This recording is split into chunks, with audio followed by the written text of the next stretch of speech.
y'all, it's Heel Heat time. Hi everybody and welcome to Heel Heat. My name is George Coles and this is going to be another episode of It Came From The Network. Now if you're not familiar with It Came From The Network, this is where we review the weird, wacky, campy, bad, and sometimes just downright terrible stuff you could find on the WWE Network. On this episode, we're going to review a newer release, AWA Christmas Night 1981. Now, from what I understand, it's patched together from footage from different videos, so they don't have the complete show.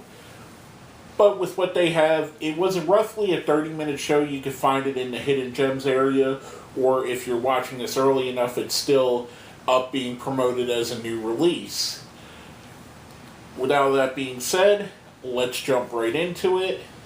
Now, we do rate everything on a 1 to 5 scale here, 1 being the worst, 5 being the best.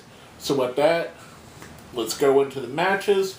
First match of the night, we have Renee Goulet, who a lot of people are more familiar with his, I guess you would say, backstage/agent role.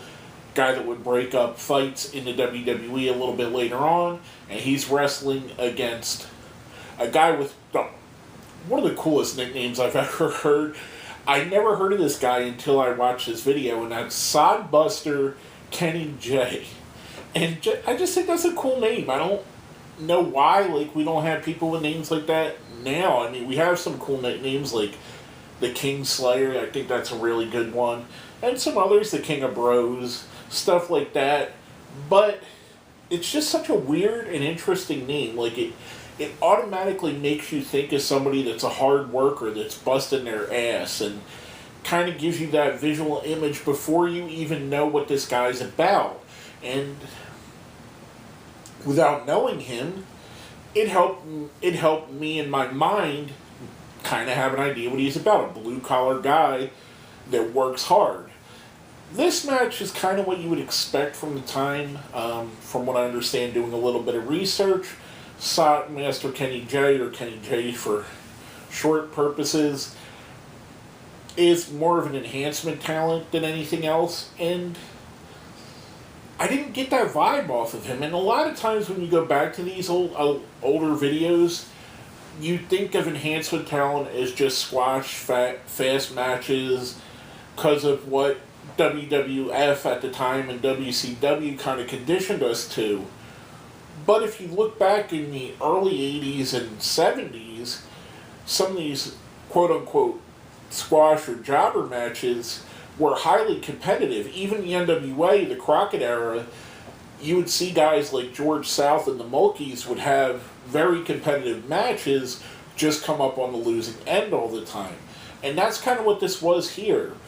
It's obvious that Renee Goulet was a star. I mean, he had the charisma. Not saying that Kenny J did not. I actually think in the era and time, he kind of looked like a Dick Murdoch, like a Adrian Adonis before he went to the Adorable.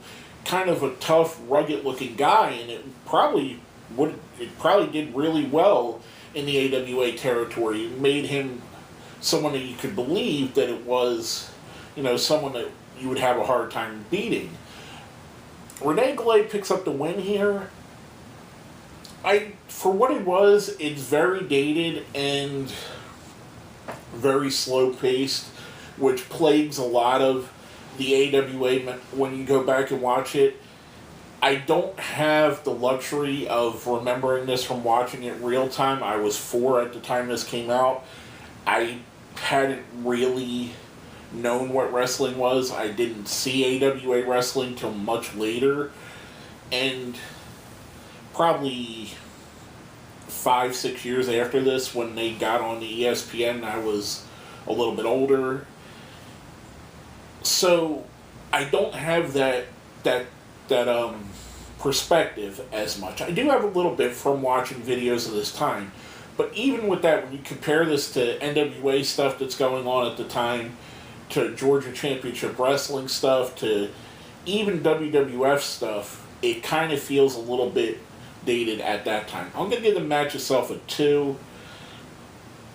I wish I could give it better. I like the two guys.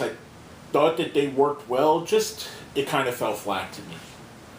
Next up, we had a match that's billed as two rookies, Evan Johnson versus Curt Hennig, who would go on to be Mr. Perfect and have a great successful career.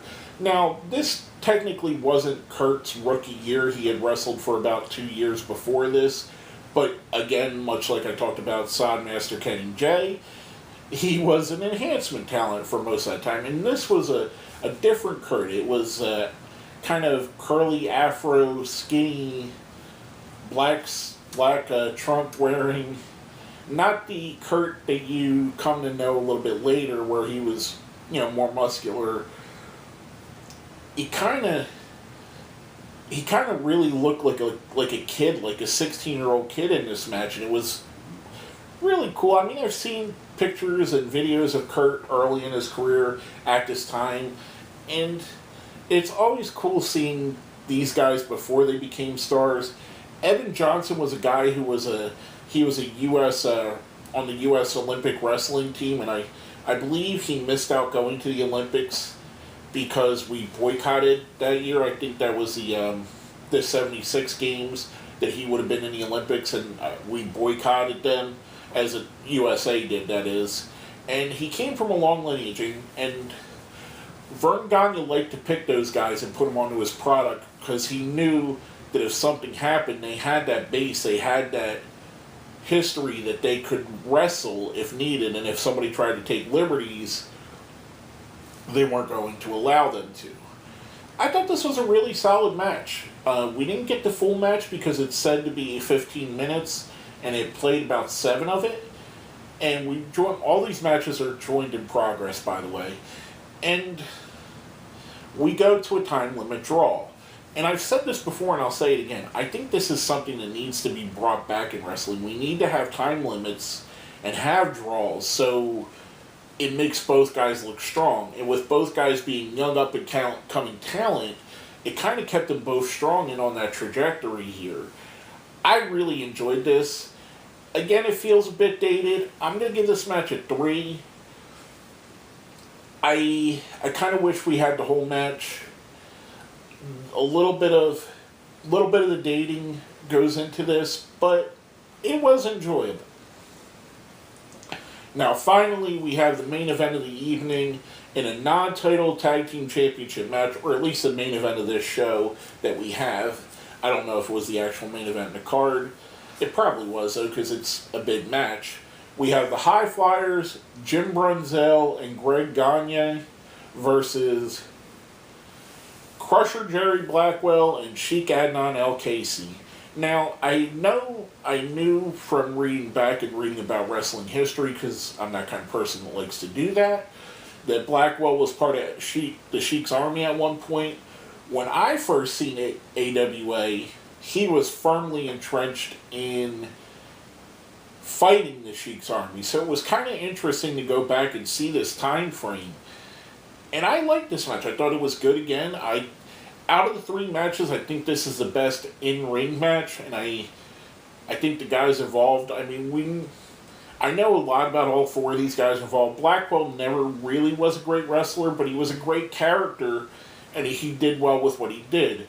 Sheik Adnan Al-KC, he's someone that's kind of forgotten with time, but he was actually a really good heel, and he played a lot off of the Iran oil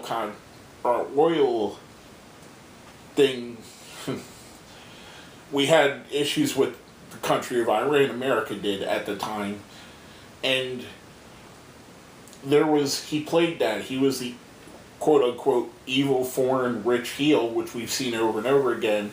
He was a manager/wrestler, and he wrestled like a manager, and that's something that I heard from Bobby Heenan first, that Bobby Heenan explained it. And when you hear that and then you see it in effect, here is a guy that's actually a really good wrestler, but he tells the story better as being wrestling as a manager, where he's scared, where he's not going to take the offensive unless they have the upper hand. And it really helped play into the story. I thought this was a really good match. We get some little confusion, a ref bump at the end. Blackwell throws Kenan on LKC on top of I believe it was Gagne for the pin.